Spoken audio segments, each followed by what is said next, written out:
Hello everyone, it's me, Angel Benton, and it is time for another edition of Angel Sudsy Recap, where we delve into the world of daytime television, and we do a few reality shows on the side, for now. And one of the daytime TV shows that we're doing is The Young and the Restless. But before we get into The Young and the Restless, I just got out of the bathroom and I had like hair, like all over my goddamn shirt. It was like I was a shaggy dog. It was like, ugh, it was awful, but now I'm good. See, so no more distractions like last episode when I was like, no, I'm ready to go. Okay, so let's go right into Young and the Restless. So remember last week on, I'm still like a month behind, but remember the last week that I talked about, was when they closed with Nikki clubbing the guy over the head, JT over the head with the fire poker. Now, here's something. That is a very obvious soap trope, is clubbing someone over the head with a fire poker. There are certain soap tropes that no matter what network, no matter what show, they're always going to eventually hit. One is multiple personalities. That's a soap trope. Another soap trope is pregnant lady getting pushed down the stairs. Although Victor was recently pushed down the stairs, so that was kind of counted. But I'm telling you, Nicole on Days of Our Lives was the best pregnant lady falling down the stairs. That was the best. Okay. And then what's the there? Oh, drink thrown in the face. Total soap trope. Totally. And then getting hit with a fire poker is another one, another soap trope. So it is a little bit predictable. And what's really unfortunate is that right now, both Days and Young and the Restless have storylines where, right now, going on where someone gets hit with a fire poker. First it was, on Days it was Dr. Marlena Evans, and on Young and the Restless, it's JT Hellstrom, who ends up killing him. Marlena just got a knock on her head, but it killed JT, which is interesting because that should tell you, there was a young virile woman that hit Marlena and she just had a bunk on her head, but Nikki is a woman at least in her 60s. She hit him and it killed him. So believe what you want to believe. Let's put it that way. But I will, and I will say, I do want to go on the record as saying I'm not a big fan of this Sharon and Phyllis friendship. I don't get it. I don't think that this would ever happen in real life, ever. And in fact, I would believe the whole fire poker storyline more than I would believe Sharon and Phyllis's friendship. I'm just throwing that out there. I'm sure Gina Tognoni and Sharon Case love working together, and that's fine. But as a friendship, I don't see it. But having said that, they're doing a very good job with the storyline that they've got.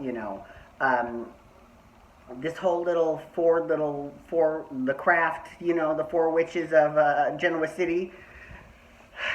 They're doing a really good job. Abby, oh, no, this was the best, though. Okay, so Abby and Ashley, right, they know that Jack is not really in Abbott. And Kyle is making this power play to take Jabot public, right? And that will leave them susceptible to a hostile takeover. FYI, I really wish, I don't want to say that out on camera. Never mind. Okay, that would give a little bit too much information about my personal life and where I work, and I don't want to really do that. So it wasn't going to be anything like personal about me. I live my life. What did Warren Beatty say? Why would she want to live if it's off camera? Right? Yep, see, that's my mom in the background. She's agreeing with me. Anyways, so Ashley and Abby, they know that Jack isn't really in Abbott, right? So Kyle's making this power play. He calls this emergency board meeting, and Lauren and Phyllis have just voted to take it public. A couple other board members, random hoo-haws that we've never seen before, they vote for it too. And then Jack walks in because he had just gotten out of jail. So he walks in and he's like, I'll be taking over my CEO duties. Thank you very much. And the first order of business is I'm withdrawing this vote. So Kyle totally got shot down. You know, Kyle is actually really cute. What is this? What is it with me and boy's named Kyle? That's kind of weird. But this Kyle Abbott is actually very cute. I know he's like fourth that's played this particular role. Before that, there was Aussie Kyle. There was the really tall Kyle with the long hair, and FYI, his hair is short now, and he looks super hot, but he's like really tall, and he's the one that made out with Phyllis. And then before that, it was Blake Hood, and I don't remember if there was anyone before that, or if there was a little boy, but I don't know. So he's the fourth, the most recent in many. He actually looks really young to be playing Kyle Abbott, to be perfectly honest with you, because everyone else, like, he looks around the same age that Blake Hood was when he was on the show, but that was like 10 years ago. So, I don't know. Maybe they're trying to make Kyle they're trying to make him a little closer to his actual age from when he was actually born. I don't know. Although, if you think about this iteration of Kyle having made out with Phyllis 10 years ago, that's kind of creepy, right? Now, the reason she did that was because that was back when she thought that Summer was Jack's, and so she didn't want Kyle and Summer to be in a relationship because they were actually half-siblings and didn't know it, but they ended up not being because Summer was actually Nick's. That's a whole other story. But that's actually part of the reason why Sharon and Phyllis would never be friends, because Sharon is the one that changed that paternity test to take Summer away from Nick. So that is one of the many reasons why I'm having such a difficult time buying their friendship. I'm just saying. Okay, but I have to say, I am loving, I know this is going to sound really crazy, but first of all, Melody Thomas Scott, who plays Nikki, she is doing okay, wait, I need to go back to Ashley and Abby, I'm sorry. So Ashley and Abby, they know that Jack is not really an Abbott, and they were Ashley was about to tell everyone at the meeting before Jack strolled in that Jack wasn't really an Abbott, and therefore Kyle is not a blood Abbott, and he doesn't deserve to have that CEO position. It should go to Billy. But Jack strolled in, so they kept that secret buried for now. So, but the thing that kills me is the looks between Abigail and Ashley. Anytime someone makes some sort of comment about, oh, my grandfather John Abbott, or I love being an Abbott, or whatever, and then they look at each other, and it is that they don't even need to say anything. I'm dying laughing. I'm dying laughing because they don't need to say anything. They're saying it with their eyes. We've all had those looks, right? You've all had those looks like, really? Really? Just saying.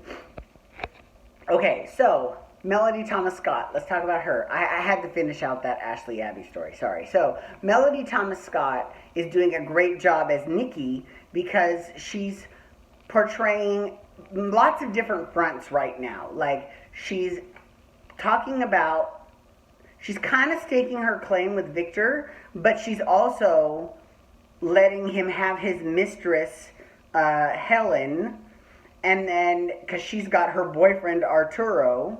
But Arturo does not look Latino to me. He looks Persian to me. To me. He might not be. He might be full-on Latino, but he looks Persian to me. I'm just saying.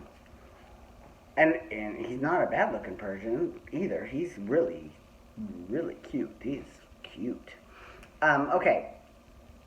So, I'm actually enjoying that aspect of their relationship, that they have an open marriage, and they're telling people, yeah, this is his mistress, and I have friends of my own. I mean, like, I was like, okay, girl, you go. And then she steps in, and now she's the CEO of Newman. And I love this, though, because it did use some history of the show, because she was like, I used to be the CEO of Jabot Cosmetics, and she was back in the day. So it was a good nod to history. And she's like, I'm more than qualified to run this company. And it was good though, because it kind of, Ashley, that whole internal memo about Ashley being promoted over Victoria, that was leaked.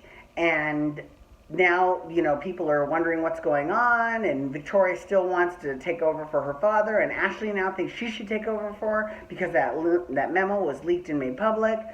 And Nikki's like, no, no, no. I've spoken to Victor, and he wants me to do it, so I'm taking over. Now, is that true or not? I don't know, but maybe it could be. I mean, it doesn't really matter. The point is, she's a fierce actress. I love her. She is great. She's fantastic. So, Kyle is now getting nosy about what's going on, what's on this hard drive that they were trying to burn, because they were totally obvious when they were, let's start a fire in the middle of a hot spring day. I mean, like, they were like...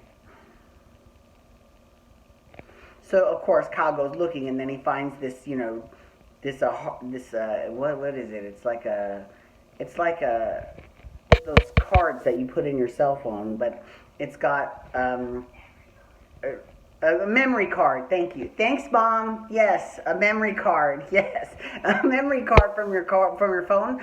And why would you want to burn that? I mean, like, even if it were to burn, you would smell the plastic and shit burning. Like, I mean, that doesn't make any sense. And of course, Kyle was able to find it. Now, whether he's going to be able to get all the information out of it, I don't know. We'll find out next week. But I mean, come on, really.